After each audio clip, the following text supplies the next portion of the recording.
Jornada de cambios en el Congreso, se están renovando todas las autoridades. Hablábamos con el presidente nuevo del Senado, Ricardo Lagos Weber. También hay cambios en la Comisión de Educación, tal vez una de las comisiones más decisivas en el trabajo legislativo. La diputada comunista Camila Vallejo dejó la presidencia de la comisión en el día de hoy y vamos a conversar al respecto y de otros temas. Diputada, muy buenas noches. Buenas noches, Daniel, ¿cómo estás? Muy bien. ¿Trabajo pendiente o trabajo cumplido en la presidencia de la Comisión de Educación? Bueno, nunca calzan al 100% el periodo de una presidencia y una comisión que es de un año legislativo con todos los tiempos legislativos que implica, ¿cierto?, una reforma tan grande, compleja y estructural que son las que se abordan en materia educacional. Nosotros aprobamos con mi presidencia la idea de legislar, por ejemplo, desmunicipalización, pero todavía queda la votación en particular de la nueva educación pública. Entonces, obviamente no puedo decir que terminé con ese proyecto, pero sí cumplí mi ciclo, cumplí mi etapa. Me siento muy orgullosa de lo que logramos hacer, pudimos permear en gran medida el debate prelegislativo con las ideas y propuestas provenientes del mundo social, particularmente en materia de carrera docente, con la incidencia directa de los profesores y profesoras en un momento que hubo un gran conflicto con el gobierno. Entonces creo que en ese sentido, al menos mi conclusión es que el próximo periodo tiene que profundizarse, producto de la experiencia que tuvimos, tiene que profundizar en el trabajo prelegislativo con el mundo social, con aquellos que empujan los cambios, más que con aquellos que simplemente vienen a frenar las transformaciones. ¿El gobierno siente a ese mundo social como un aliado o lo siente más bien como un contradictor, como un opositor cuando maneja estos proyectos en el Congreso? Creo que todavía hay un poco de ambos. Creo que de repente se ve como un aliado porque efectivamente hay un aliado importante en un mundo social que tiene organizaciones que hace muchas décadas vienen peleando estos cambios que están contenidos en el programa de gobierno en materia educacional, pero otras veces también se ve con un poco de temor.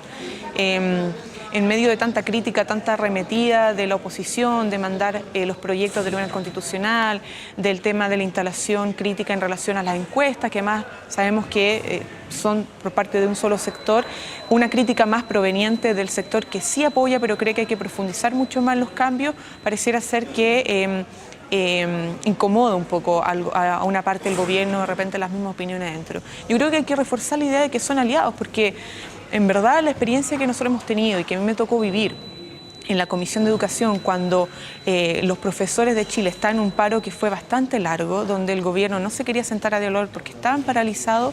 Nosotros cuando los recibimos en la comisión y los pusimos a los dos, al gobierno y al colegio profesor a discutir, pudimos ver que en ese proceso de debate que fue intenso, que fue difícil, a pesar de eso logró frutos que hicieron que realmente el proyecto mejorara y además fuera posteriormente aprobado casi por unanimidad en la Cámara de Diputados y que fuera en beneficio directo no solamente de los profesores, sino que la calidad de los procesos educativos con una visión distinta en materia del rol del Estado en la formación docente y en el acompañamiento de los profesores y profesoras. Entonces, de verdad que hay que arriesgarse un poco más, hay que perder el miedo y hay que abrirse a no solamente escuchar a las organizaciones sociales que están de acuerdo con los cambios, que quieren los cambios profundos, sino que también a incorporarlos en el proceso legislativo con mayor decisión.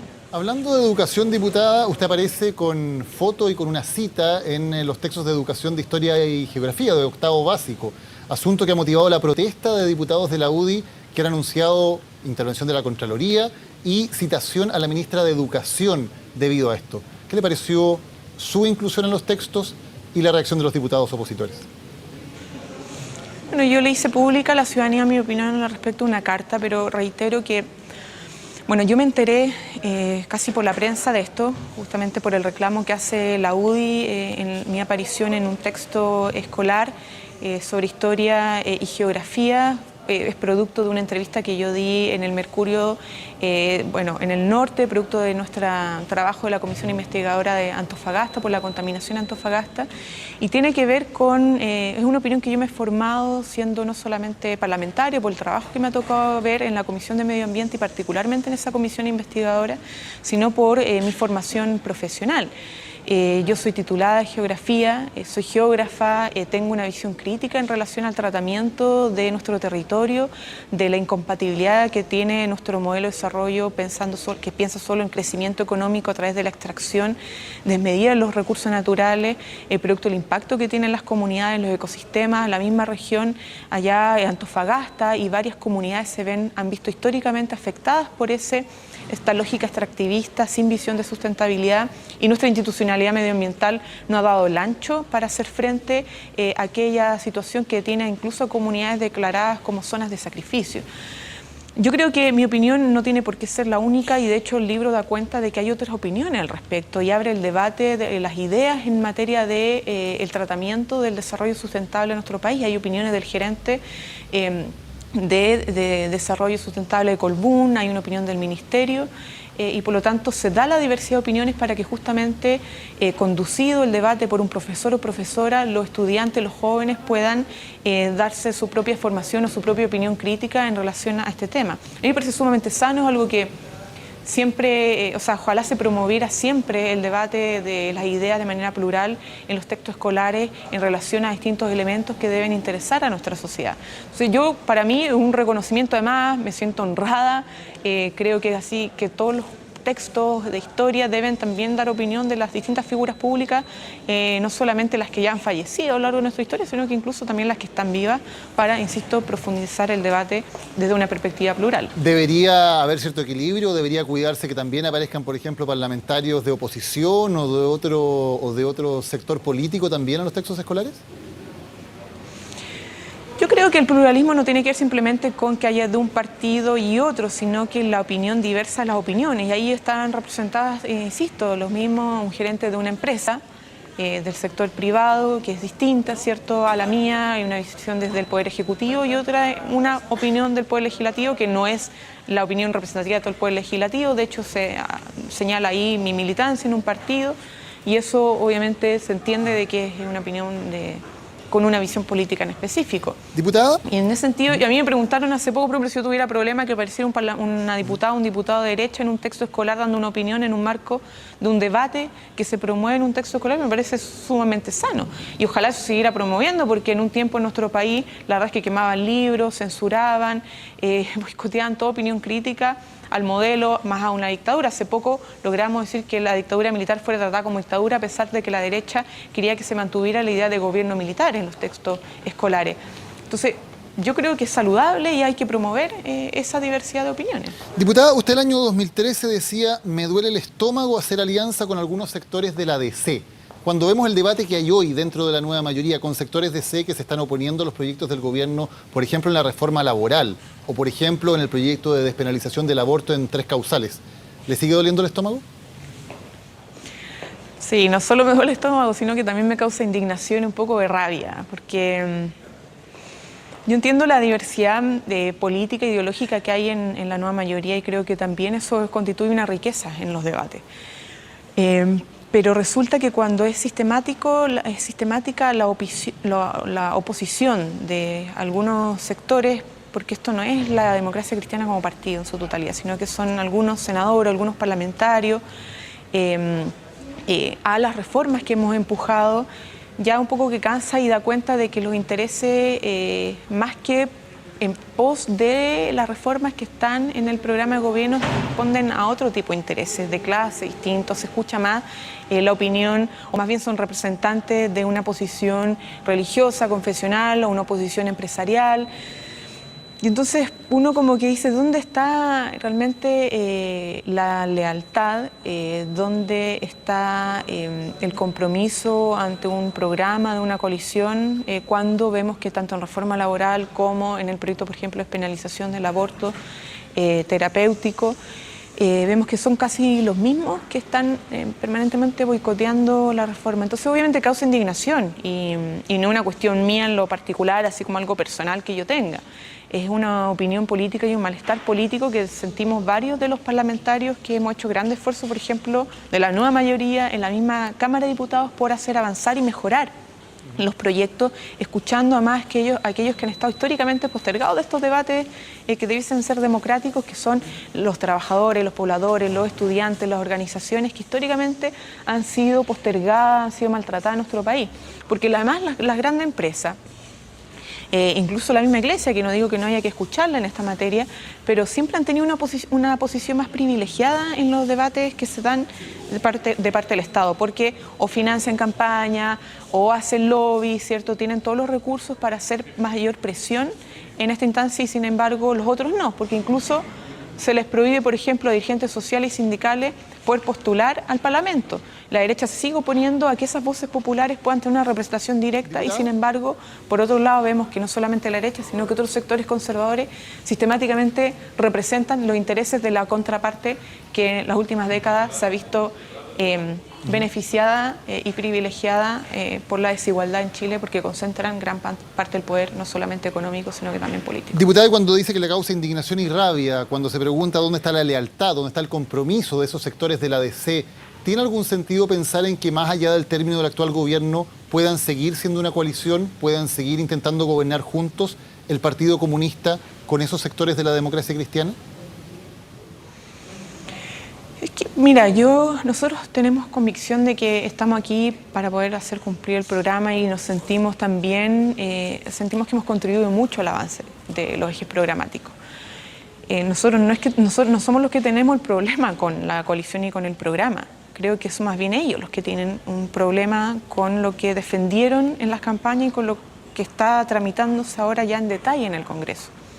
Pero sería bueno que ellos mismos también hicieran la reflexión y transparentaran su posición política en esta materia. Si realmente les acomoda el programa de gobierno, si realmente les va a acomodar un futuro programa de la nueva mayoría, si realmente se sienten interpretados, sienten que están ahí sus intereses o sienten que realmente contradice lo que ellos quieren representar. Si no, diputada, ¿deberían irse? Intereses. No, yo no digo, no voy a ser yo quien diga que alguien tenga que irse, porque no. Yo creo que ellos mismos deberían transparentar su posición y como sincerarse un poco. Porque mira, no es menor que Mariana Elwin, que permanentemente, incluso hasta Ricardo Lago, pero hay un sector que está fuera, que se dice la nueva mayoría, pero que no está representado políticamente de manera directa en el Parlamento, que no están de acuerdo con nada del programa de gobierno. Todo el tiempo es criticar.